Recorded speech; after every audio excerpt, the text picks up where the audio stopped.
Assalamualaikum warahmatullahi wabarakatuh. Waalaikumsalam warahmatullahi wabarakatuh. Bismillahirrahmanirrahim. Alhamdulillah.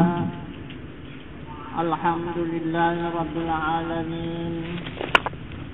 Wassalatu wassalamu ala asrafil anbiya wal mursalin wa ala alihi wa sahbihi ajma'in.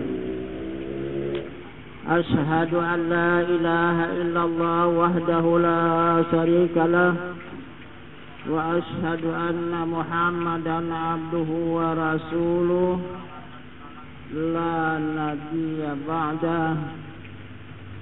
Amma ba'du. Qala Allah ta'ala bihil Qur'anil Karim. A'udzu billahi minasy syaithanir rajim. Bismillahirrahmanirrahim. Ya ayyuhalladzina amanu kutiba 'alaikumus syiyam kama kutiba 'alal ladzina min qablikum la'allakum tattaqun. Sadaqallahul azim. Pertama-tama kita bersyukur kehadirat Allah Subhanahu wa taala beserta menyampaikan salawat dan salam atas junjungan kita Nabi besar Muhammad sallallahu alaihi wasallam. Dengan rahmat Allah beserta nikmatnya hingga pada saat malam hari yang berbahagia ini kita kembali dipertemukan Allah untuk meningkatkan ilmu dan iman kita kepada Allah Subhanahu wa taala, untuk menyempurnakan amal ibadah kita.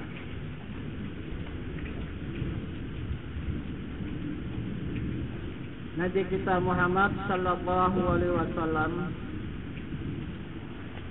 diutus oleh Allah Subhanahu wa taala untuk menyelamatkan hamba-hamba Allah yang ada di muka bumi ini, yang telah dibawa oleh jahiliyah.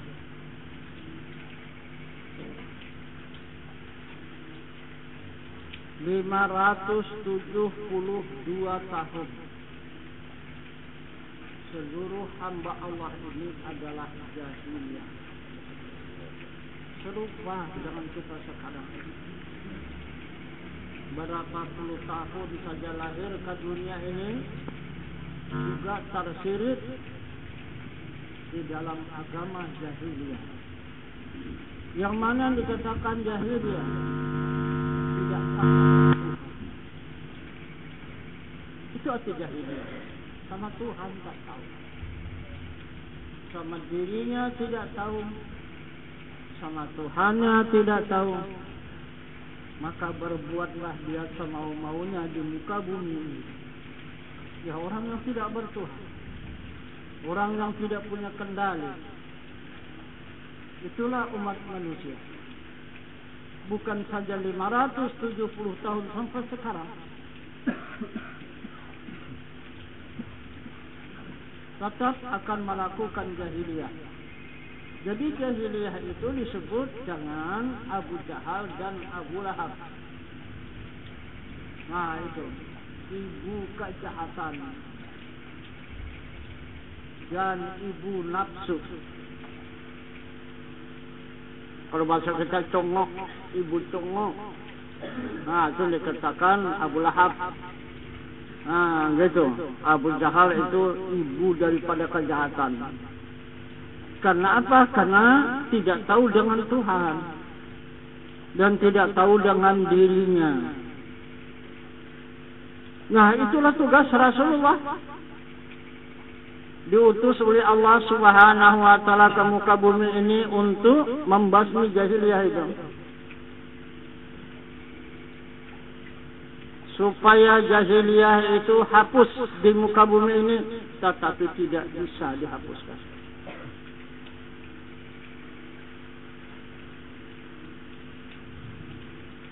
Dengan apa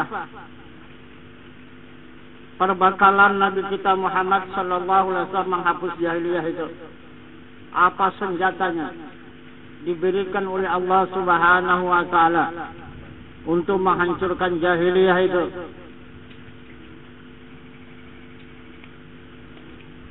Adalah dengan 2 kalimat syahadat.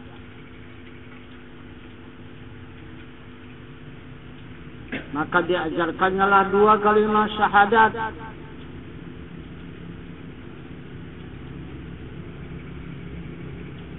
Yang berbunyi asyhadu an la ilaha illallah wa asyhadu anna Muhammadar Rasulullah.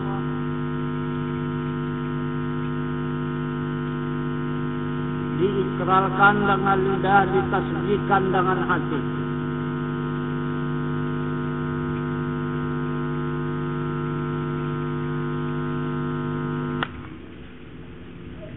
Tetapi pada saat sekarang ini banyaknya mengikrarkan dengan lidah tapi tidak mentasdikkan dengan hati. Arti diikrarkan dengan lidah, dibaca dengan lidah, diucapkan dengan lidah, tapi membenarkan dengan hati. Sekarang sudah tertukar, tidak lagi tasdik, yang dipakai orang tafsir. Karena sekarang orang ahli-ahli tafsir sekarang ini tidak ahli tasdik.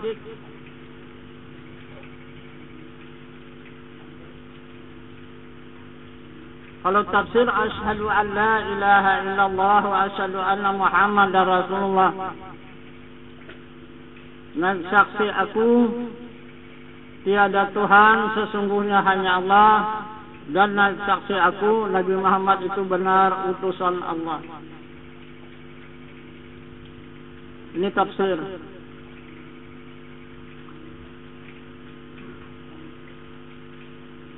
Tafsir ini dari tanah Arab.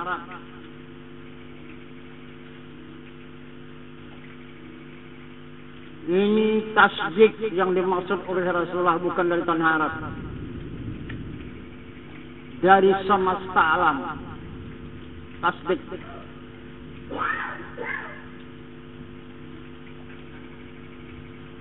Yang dimaksud dengan tasdik, apabila disebut namanya, kemudian hati menunjuk dirinya. Seperti kita sebut nama seseorang. Nah itu. Misalnya presiden. Nah itu. Itulah lidah kita, hati kita. Presiden juga. Presiden kata lidah, presiden kata hati, gitu. Enggak kan? Ah itu, jadi macam mana?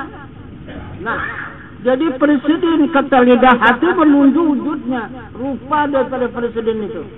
Itu tasdik. Nah itu perbedaan tafsir dengan tasdik. Kalau tafsir kita pakai presiden kata lidah, presiden kata hati. Nah gitu, ini enggak. Presiden kata lidah, kata hati menunggu. Ini wujudnya presiden. Itu yang siapa yang tahu, siapa yang kenal, yang bisa mentasdikkan. Kalau yang tidak pernah kenal, tidak bisa mentasdikkan.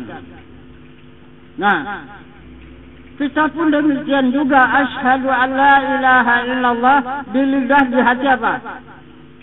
Wa asyhadu anna Muhammadar Rasulullah, di lidah, di hati apa? Tidak dapat mentasdikkan. Tak dapat. Mana yang bernama Allah itu yang ditasdikkan oleh hati, yang dibenarkan oleh hati. Jadi orang yang mengenal itulah yang bisa mentasdikkan, yang mana tidak mengenal tidak bisa mentasdikkan. Jadi kalau tidak bisa mentasdikkan dengan hati, jadi termasuk kita golongan masih setengah daripada jahiliyah. Jadi Islam indanas, kafir indallah. Itu kata Rasul. Nah, supaya dapat mentasdikkan, maka masuklah kita ke rukun. Berapa rukun syahadat itu? Ada 4 perkara. Pertama, mengisbatkan zat Allah, memastikan yang mana dia zat Allah itu. Kedua, mengisbatkan sifat Allah, mengisbatkan itu menetapkan atau menyatakan yang mana sebenarnya sifat Allah itu. Yang ketiga, menyatakan af'al Allah, yaitu mengisbatkan af'al Allah. Dan yang keempat, mengisbatkan kebenaran Rasulullah. Inilah yang dikatakan rukun daripada syahadat. Dimisalkan kita bikin rumah, rukunnya 4. Pertama, pondasinya. Kedua, dindingnya atau tiangnya. Kemudian baru atapnya. Itulah rukun daripada rumah. Salah satu tidak ada rukun itu tidak bisa dijadikan rumah. Begitu juga syahadat. Mesti ada dia mengisbatkan zat, mengisbatkan sifat, mengisbatkan af'al, mengisbatkan kebenaran Rasulullah. Mana dia mengisbatkan zat Allah, memastikan zat Allah. Jadi kita tidak ragu-ragu lagi menyatakan adanya zat Allah yang maha suci. Mana dia? Zat Allah yang maha suci yang wajib kita kenal, yang wajib kita ketahui, yang wajib kita imankan. Mana dia? Pertama, dia wujud. Kedua, qidam. Ketiga, baqa. Keempat, muhalafatuhu ta'ala lil hawadis. Kelima, qiyamuhu ta'ala binafsih. Keenam, wahdaniyat. Itulah zat Allah. Itulah kepastiannya zat Allah itu. Tiap-tiap yang ada itu pasti zatnya. Yang sedia itulah pasti zatnya. Yang kekal itulah zatnya. Yang bersalah-salahan bagi segala yang baru itulah zatnya. Dan yang berdiri dengan sendirinya kemudian esa.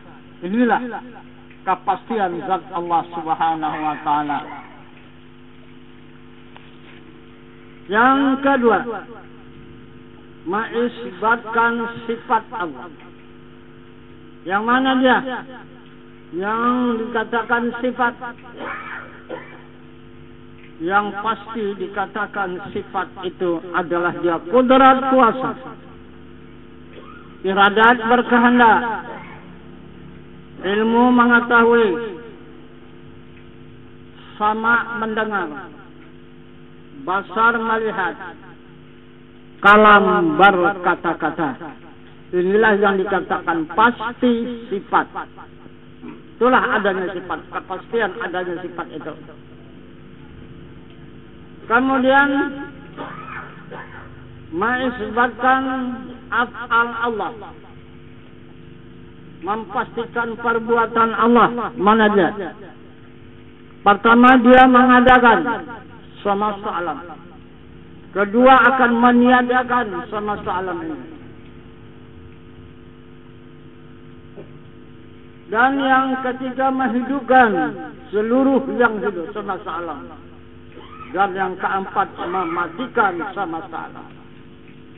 Kelima, memberi rezeki manusia dan binatang.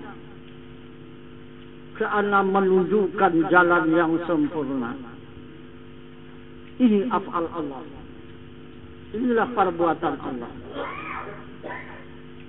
Kemudian mengisbatkan kebenaran Rasulullah. Pertama, Rasul itu bersifat siddiq, artinya benar. Kedua, amanah, kepercayaan. Ketiga, tabligh, menyampaikan. Keempat, patanah, yaitu bijaksana. Nah, ini yang dikatakan Rasulullah. Nah, itu. Jadi Rasulullah ini bukan orang ya. Jangan salah. Manusia ini ada pada orang. Tapi bukan dia orang. Ah, itu. Dia seperti manusia, tapi bukan manusia. Nah, jadi Rasulullah ini di mana ada hamba, di mana ada umat, ada Rasul. Ah, itu. Dia tidak mau berpisah dengan umat, yaitu Rasul. Contoh di dunia, di mana adanya penduduk desa, pasti ada kepala desa. Di mana saja, asal ada penduduk desa itu, pasti ada kepala desa. Ah, itu.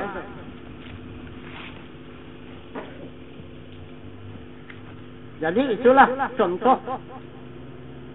Kalau kita dalam agama ini adalah Rasul. Jadi di dunia ini adalah kepala desa. Itu contohnya. Kemudian sesudah berdiri rukun, kemudian barulah kesempurnaan daripada rukun. Apa kesempurnaan rukun? Pertama, Tuhan itu sudah diketahui zatnya dan sifatnya, afalnya dan Rasulnya. Kedua, baru diikrarkan.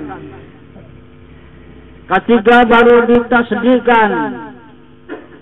Keempat, baru diyakinkan dengan iman. Itu kesempurnaan syahadat. Kemudian baru keluar sah syahadat. Pertama diketahui diri Allah itu, sifatnya, afalnya, dan kebenaran Rasulnya. Kemudian baru diikrarkan dengan lidah, ditasdiqkan, dibenarkan dengan hati, baru diamalkan dengan anggota tubuh. Bagaimana mengamalkan dua kalimat syahadat? Bagaimana mengamalkan Tuhan di seluruh anggota tubuh? Coba macam mana?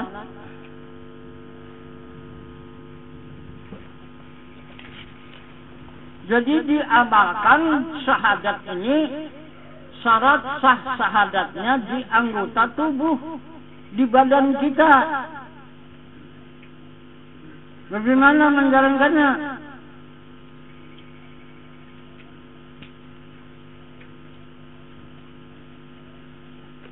Maka coba kita periksa. La ilaha illallah. La kalimah nafi, ilaha kalimah mumti, illa kalimah isbat, Allah kalimah mu'tabat. La kalimah nafi ada 5 isinya: wujud, kidam, baqa, muhalafatuhu ta'ala lil hawadith yamuhu ta'ala binafsi. Ilaha berisikan 6 kalimah. Mumpi berisikan sama, basar, kalam, sami'un, basirun, mutakallimun. Kemudian illa kalimah isbat berisikan kudrat, iradat, ilmu, hayat. Allah kalimahmu sabat berisikan qadirun, muridun, alimun, hayyun, wahdaniyat. Jadi inilah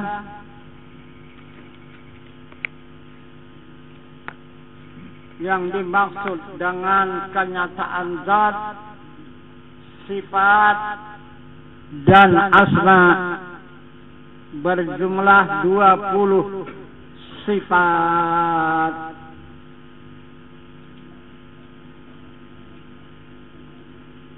Kemudian yang 20 sifat ini ditambah 20 lagi yang mustahil.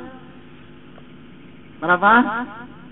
40. Ditambah lagi satu yang harus 41.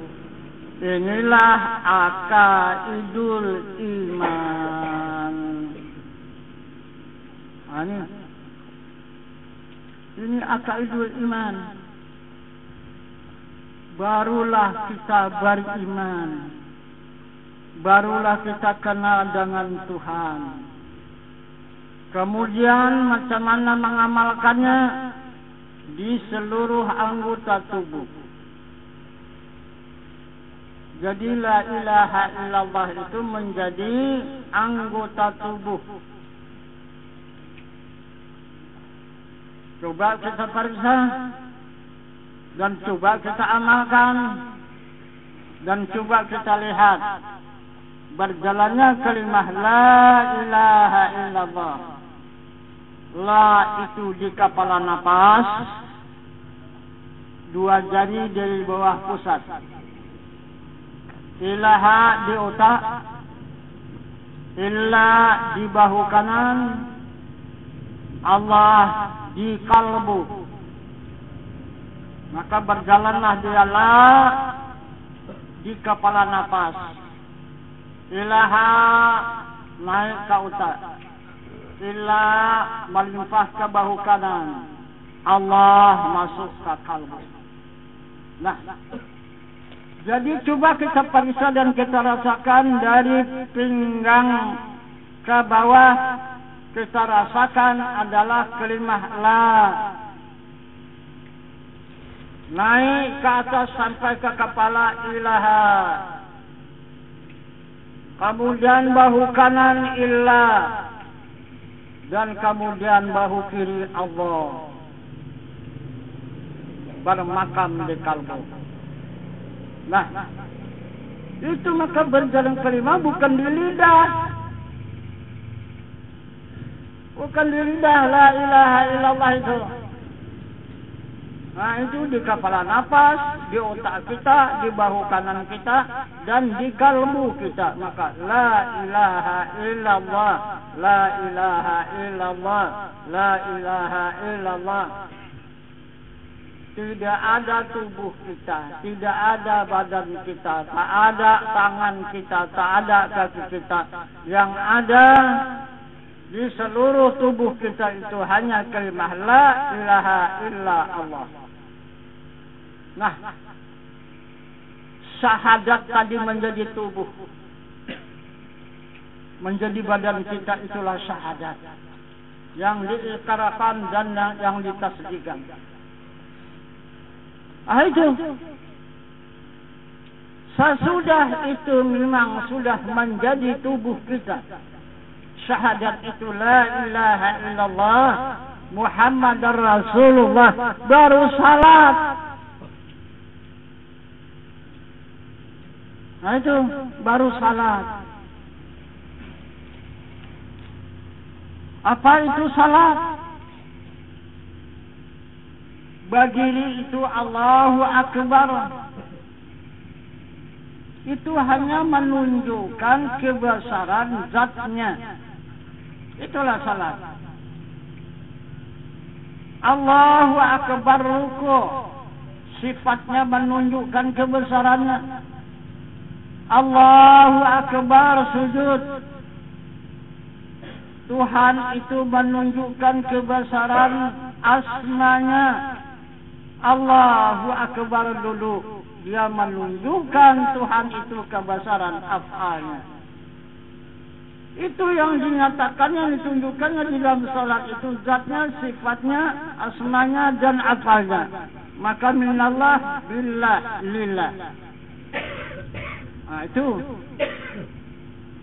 yang diajarkan oleh Rasulullah kepada hamba Allah yang ada di muka bumi ini, untuk menghapuskan jahiliyah. Nah, kemudian sesudah menegakkan salat, menunjukkan kebesaran adanya Tuhan di muka bumi ini, baru menunjukkan yang sebenarnya.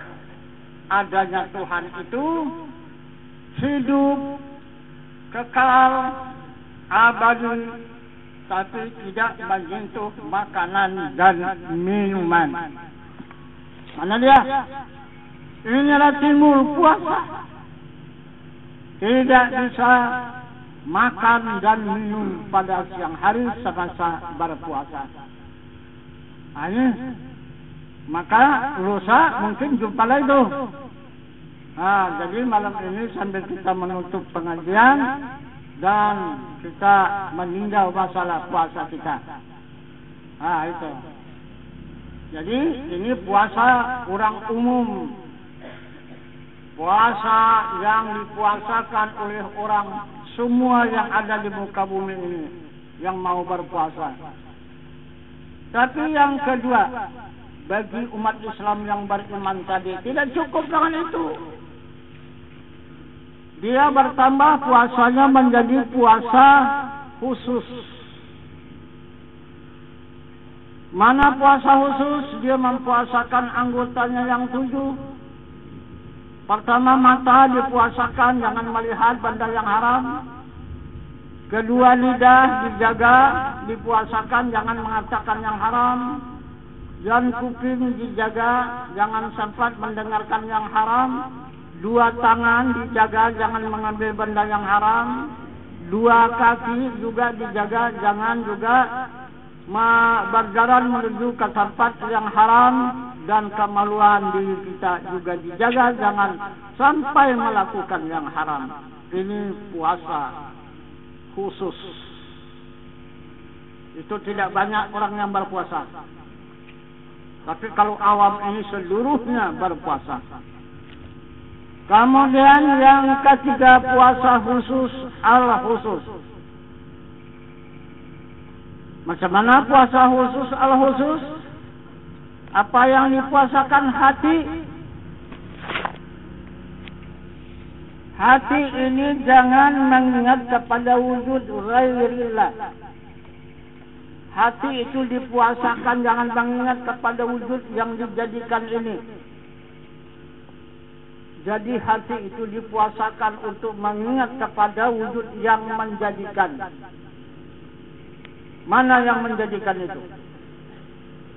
Itu. Jadi Al-Quran mengatakan, kullu syai'in khaliqun ila wajhah. Sesuatu itu rusak lagi binasa. Itulah sesuatu yang dijadikan itu. Karena dia dijadikan akan rusak dan binasa. Yang tidak rusak, tidak binasa, wajahnya. Wajahnya yang laisa kamitslihi syai'un wa huwas samiul basir. Wajahnya yang tidak ada seumpamanya oleh tiap-tiap sesuatu jua pun, dia yang amat mendengar dan dia yang amat melihat. Kasanalah ingatan hati itu. Dan langsung kepada zatnya yang maha suci. Ini puasa khusus, al-khusus. Kemudian, di mana saat dia berpuasa, di mana saat berbuka. Puasa umum, saat berpuasa di waktu malam. Itulah bermakan sahur. Kemudian dia berbuka di waktu maghrib, salat maghrib. Itulah dia.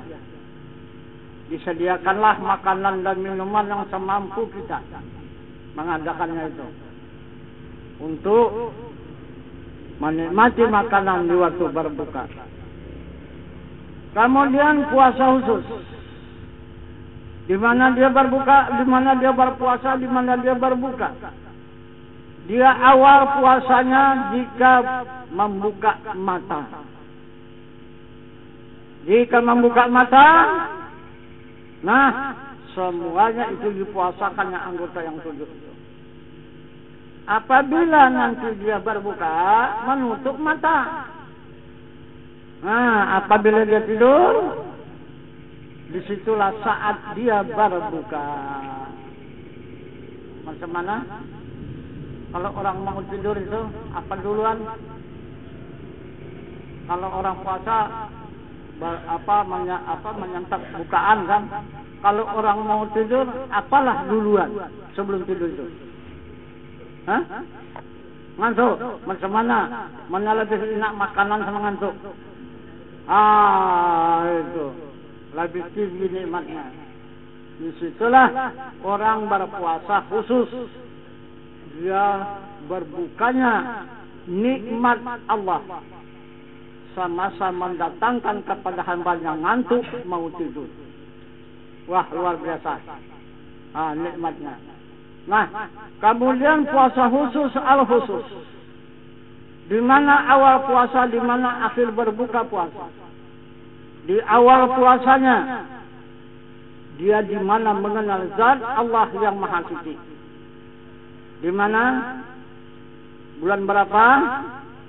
Umur berapa? Di waktu mana? Itulah dia mengenal kepada zat Allah, otomatis dia berpuasa. Jadi berbukanya di mana? Berbukanya nanti Allah Subhanahu wa taala memberikan perbukaan itu. Apa dia? Yang diberikan Allah adalah surga. Di atas daripada nikmat ngantuk itu. Itulah nikmat kurang pulang. Nah, apabila didatangkan Allah perbukaan itu, di dalam kita menikmati perbukaan itu terus langsung pulang menghadap ke hadarat zat Allah Subhanahu wa taala. Ini 3 tingkatan puasa orang yang beriman diberikan oleh Allah Subhanahu wa taala. Nah, kemudian yang keempat, pengeluaran zakat. Nah, pengeluaran zakat, harta yang kita usahakan yang sampai nisab maka dikeluarkan zakatnya. Untuk siapa zakat itu? Untuk bagian Allah. Itu. Karena Allah yang punya milik bumi dan langit ini, hamba hanya berusaha. Tapi lebih banyak bagian yang berusaha. Bagian hamba 90% diberikan oleh Allah untuk hamba. Cuman untuk Allah yang punya milik tanah, air, angin, api, dan langit hanya 10%. Nah, ini zakat. Apabila kita berikan yang 10% untuk Allah itu, dikembalikan lagi oleh Allah yang 10% itu. Itu. Jadi sesuai dengan keterangan Rasulullah, siapa saja yang menyerahkan zakat kepada Allah Subhanahu wa taala, dinyatakannya di sana ajarakallahu fima taita wa baraka fima baqaita wa jallahu maka tahura. Telah diterima barang yang kamu berikan dan dijadikan Allah keberkatan yang tinggal dan dijadikannya alat pencuci. Nah, jadi kita menerima 2 perkara di waktu kita mengeluarkan zakat itu. Bukan kerugian, tapi bahkan menerima keuntungan 2 perkara. Pertama, keberkatan. Kedua adalah kesucian. Itu. Jadi itu maka harta yang dikeluarkan zakat itu berberkat dia dan lagi suci di sisi Allah Subhanahu wa taala. Kemudian yang kelima, ibadah haji. Apa ibadah haji? Kita menjalani perbuatan Allah, yaitu af'al Allah. Yang dinyatakannya Allahul ladzi khalaqas samawati wal arda wa ma bainahuma. Maksudnya Allah menjadikan 7 lapis langit dan 7 lapis bumi antara keduanya. Itulah kita memakai pakaian ihram. Sesudah kita melaksanakan mandi ihram. Nah, kalau sekarang ini ruhani kita ikut jasmani kita. Tapi kalau di waktu itu jasmani kita pula mengikut ruhani kita. Untuk kemana? Untuk menghadap kepada zat, untuk menghadap kepada rumah Allah, kepada Baitullah. Itu menghadap kepada Baitullah. Itu maka dia mengatakan di situ, mengatakan dia adalah selamat datang. Apa yang dibawanya adalah badan jasmani kita yang pakai kain kafan. Jadi sekarang di sini adalah orang lain yang memikul kita untuk mau pulang ke tempat kediaman kita. Tapi kalau pelaksanaan ibadah haji adalah ruh kita langsung masih membawa. Kemana dibawanya? Kepada Baitullah. Apa maksudnya tujuan kepada Baitullah? Untuk mendapatkan keampunan dan kemaafan dari Allah Subhanahu wa Ta'ala. Yang mana Baitullah? Ka'bah? Bukan. Kalau ke Ka'bah kita menghadap, itu adalah sesat hukumnya. Kalau ke sana tujuan kita ke Ka'bah, kita menghadap Ka'bah itu adalah adab, bukan hadap. Kita menghadap kepada Baitullah. Baitullah itu 7 tingkatan. Itu maka 7 putaran. 7 tingkat itu rumah Allah itu, Baitullah itu. Kesanalah kita membawa badan jasmani kita, yang membawa darah ruhani kita, mendapatkan keampunan dan kemaafan. Allahumma inna nas'aluka ridhaka wal jannah wa na'udzubika min syahsatika wa nar. Allahumma innaka afun karimun tuhibbul afwa fa'fu 'anna. Rabbana atina fid dunya hasanah wa fil akhirati hasanah wa qina azabannar. Ya Aziz, Ya Ghafar, Ya Rabbal Alamin. Itulah kita di rumah Allah. Jadi kemudian diterima. Kita sudah berada di rumah Allah, diterima oleh siapa? Sifat Allah dan wajah Allah dan kelakuan Allah. Dan nur Allah menerima ruhani kita dan jasmani kita. Maka mendapatlah kesucian.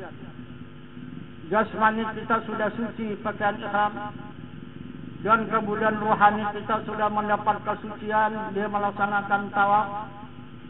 Kemudian barulah dibawa oleh nurani kita, jiwa kita, Safa dan Marwah. Juga 7 tingkat, Safa Marwah, Safa Marwah, Safa Marwah, Safa Marwah. Akhirnya sudah menyatu di antara yang 3, sama-sama sudah mendapatkan kesucian. Baru yang mendapat kesucian yang 3 tingkatan ini, jasmani, rohani dan nurani, barulah menghadap kepada yang maha suci. Itulah Rabbani, di mana itulah wukuf di Arafah. Disitulah saatnya menghadap kepada diri Allah Subhanahu wa Ta'ala yang maha suci, sesuai dengan panggilannya, ya ayyatuhan nafsul mutmainnah, irji'i ila rabbiki radiyatan mardiyah, fadkhuli fi ibadi wadkhuli jannati. Apa kata zat Allah? Wahai jiwa hambaku yang tenang, kembali menghadap kepada diriku dengan hati yang ridha dan aku ridai. Masuk ke dalam gulungan jamaah hamba-hambaku, dan masuk ke dalam surgaku. Nah, inilah jalannya Nabi kita Muhammad sallallahu alaihi wasallam menghancurkan jahiliyah, maka timbullah Islam. Itu. Jadi Islam ini penghancur jahiliyah. Inilah dia Islam tadi rukunnya. Mengucap 2 kalimat syahadat, salat 5 waktu sehari semalam, puasa pada bulan suci Ramadan, mengeluarkan zakat hatta sampai nisab, melaksanakan ibadah haji. Inilah yang membasmi, yang menghancurkan jahiliyah. Coba kan? Ada lagi jahiliyah? Tidak ada. Karena kita sudah mengenal kepada Allah. Itu.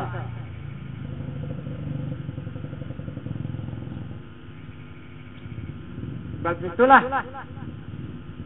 tanggung jawab Rasulullah membawa kita ini dari jahiliyah membawa kepada Islam. Arti Islam itu selamat daripada jahiliyah, selamat daripada api neraka. Karena barang siapa yang mengenal Tuhannya, maka selamatlah dirinya. Siapa yang tidak mengenal Tuhannya, maka akan kiamatlah dirinya. Itu. Jadi kita itulah diutus oleh Allah Subhanahu wa taala ke dunia ini. Tidak ada janji kita yang lain. Hanya kita sudah berjanji dengan Allah. Itu maka Allah sekarang menuntut janjinya itu. Kita dulu rupanya di hadrat Allah. Semasa berhadapan dengan Allah. Allah itu dirinya mempertanyakan kepada diri kita. Alas surat bikum. Siapa Tuhan kamu?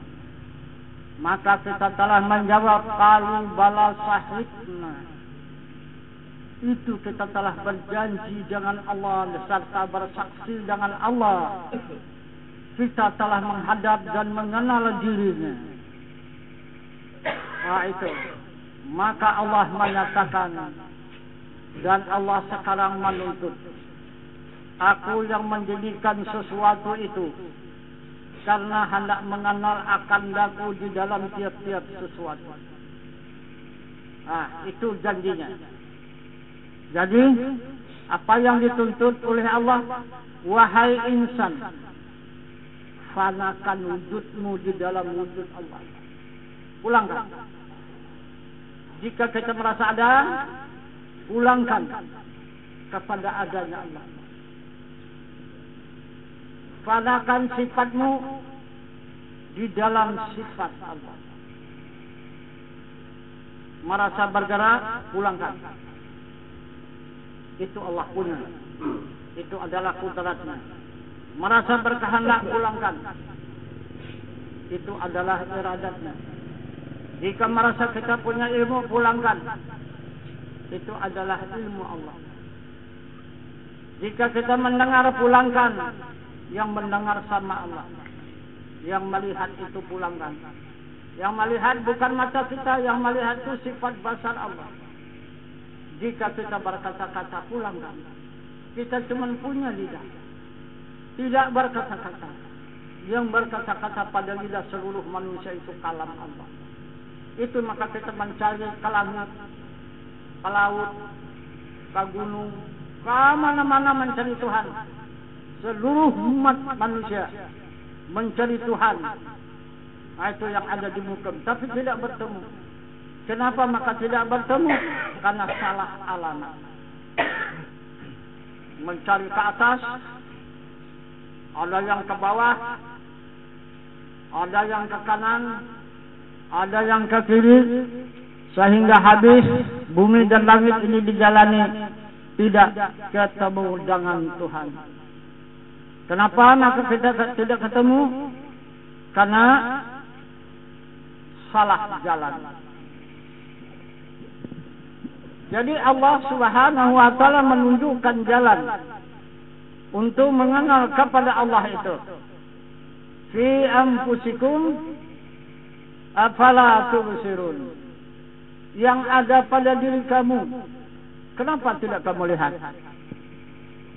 Jadi macam mana sudah pernah melihat diri?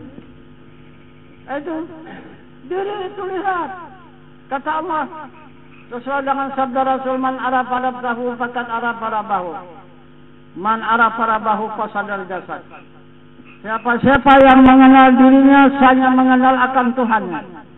Siapa-siapa yang mengenal Tuhannya, maka binasa dirinya. Kenapa maka binasa? Kalau ada Tuhan, ada dirinya. Jadi dua, yang mengenal sama yang dikenal. Ini dia tidak sah. Itu. Jadi siapa saja yang mengenal, maka binasa. Arti binasa tidak ada. Yang ada hanya diri Allah yang menunjukkan wujudnya pada diri hamba. Maka Allah Subhanahu wa taala menjadikan hamba, menjadikan semesta alam Allah cuma hanya untuk berlindung sedikit saja pada yang dijadikannya itu. Itu maka Rasul mengatakan, dilihat oleh Rasul, oh, yang dijadikannya rupanya manusia, binatang dan tumbuh-tumbuhan ini cuma hanya majas, cuma hanya bayang-bayang berwujud Allah. Wujud Allahnya yang sebenarnya. Jadi tidak ada yang nyata di binatang, di tumbuh-tumbuhan, di bumi, di langit, bulan, bintang dan matahari. Itu tidak berapa nyata. Yang paling nyata kata Tuhan, kullu syai'in halikun ila wajhah. Sesuatu itu ma zahartu fi syai'in ka zaharatil insani. Tiada jua nyataku pada suatu seperti nyataku pada diri manusia. Aku maha nyata kata Tuhan pada diri manusia. Itu mana dia? Karena kalau bukan di diri manusia, dia tidak bisa ditunjukkan. Karena dia rahasia manusia. Itu diri Allah itu. Nah, jadi kalaulah kita tuju yang mana dia diri Tuhan itu, yang dikatakan zat yang maha suci, itulah yang menghidupkan seluruh tubuh manusia dan semesta alam. Keterangan Al-Quran, wallahu muhitun fil alamin. Nah, adanya zat Allah yang maha suci muhit di semesta alam. Itu. Jadi zatnya itu dia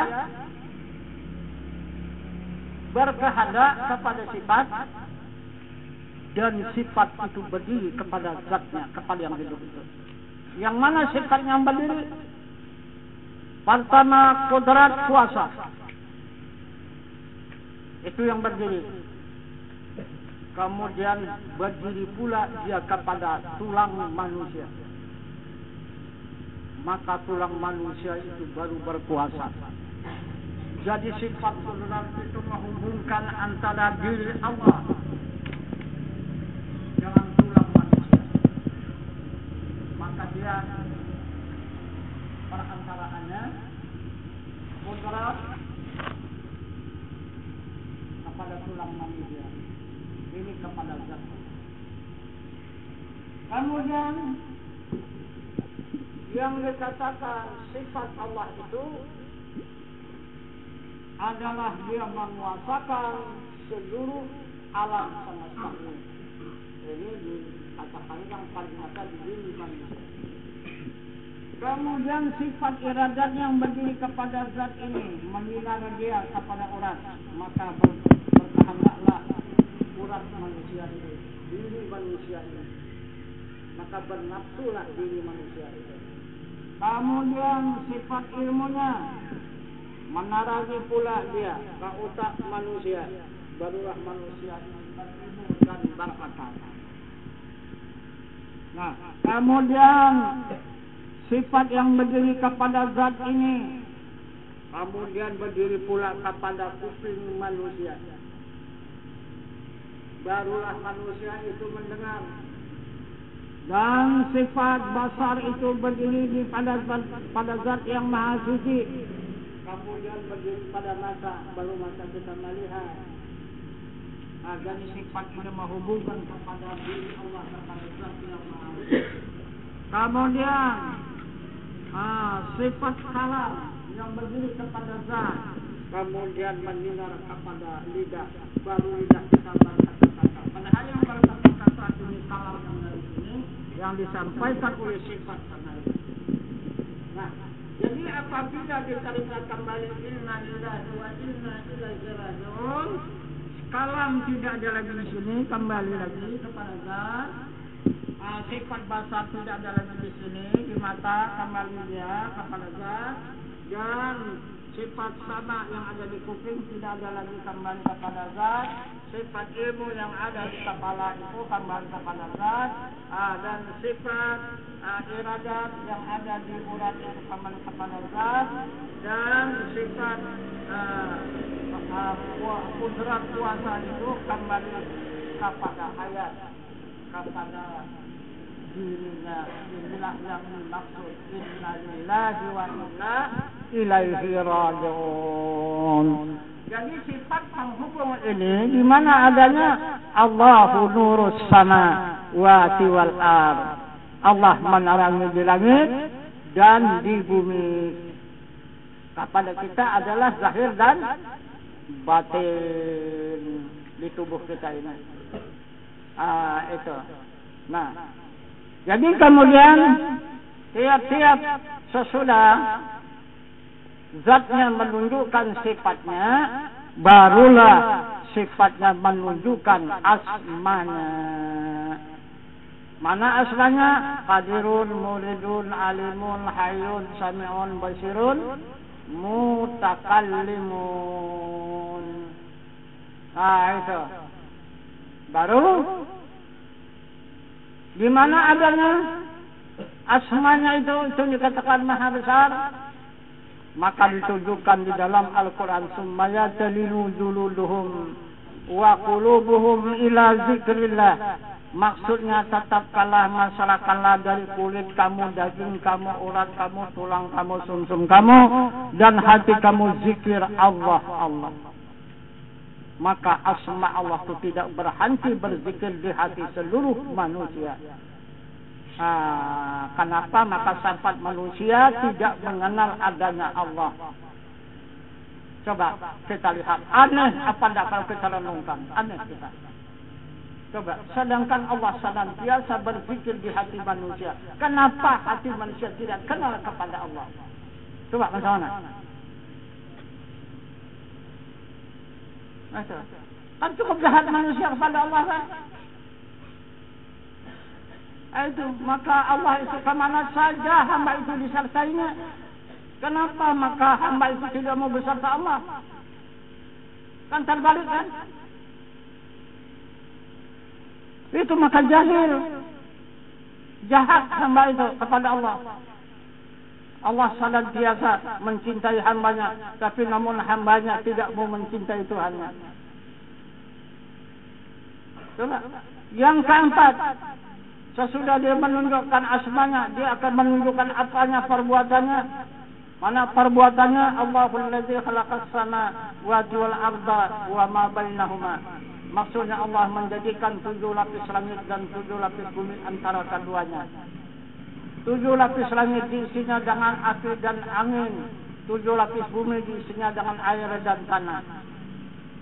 Itu. Air dan tanah dijadikan diri manusia.